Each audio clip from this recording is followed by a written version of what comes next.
তাহলে ধূমকেতুকে কিন্তু কোনোরকমভাবে থামিয়ে রাখা যাচ্ছে না, কারণ এই মুভিটা দিনের পর দিন একটা রেকর্ড সৃষ্টি করছে এবং যে হারে রেকর্ড তৈরি করছে ভাই আসলেই অবিশ্বাস্য। এবং আমরা জানতাম যে দেবদা মানেই কিন্তু রেকর্ড গেম এবং দেবদা মানেই নতুন কিছু, দেবদা মানেই ধামাকা।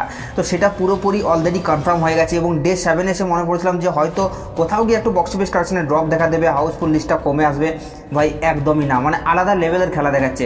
আমি আপনাদেরকে বলছিলাম মঙ্গলবারও 100টারও বেশি শো হাউসফুল মেরেছে এবং বিভিন্ন নিউজ পোর্টালের সোর্স বলছে ভাই, বিভিন্ন নিউজ পোর্টালের সোর্স বলছে মানে ডে 7 এসে মুভিটা 70 থেকে 75টার শো হাউসফুল দিয়েছে এবং সেটা শুধুমাত্র সন্ধ্যে 6টা পর্যন্ত। মানে এরপরে আরও রাত্রিটা বাকি আছে, সেখানেও ভাই হাউসফুল মেরে দিতে পারে। তো এখন যদি কথা বলি তাহলে ডে 7 এসে মুভিটা কত টাকা বক্স অফিস কালেকশন করলো, তো গাইস বিভিন্ন নিউজ পোর্টালের সোর্স থেকে যেটা জানা যাচ্ছে মুভিটা তার ডে 7 এসে বক্স অফিস কালেকশন করেছে প্রায় 68 লক্ষ টাকা এবং টোটাল 7 দিনে মুভিটা বক্স অফিস কালেকশন করেছে 18,25,00,000 টাকা। তো গাইস এই মুভিটার বক্স অফিস কালেকশন নিয়ে আপনাদের কি মতামত আপনারা নিচের কমেন্টে অবশ্যই জানাবেন, আর সাবস্ক্রাইব করে দাও নেক্সট ভিডিওর জন্য।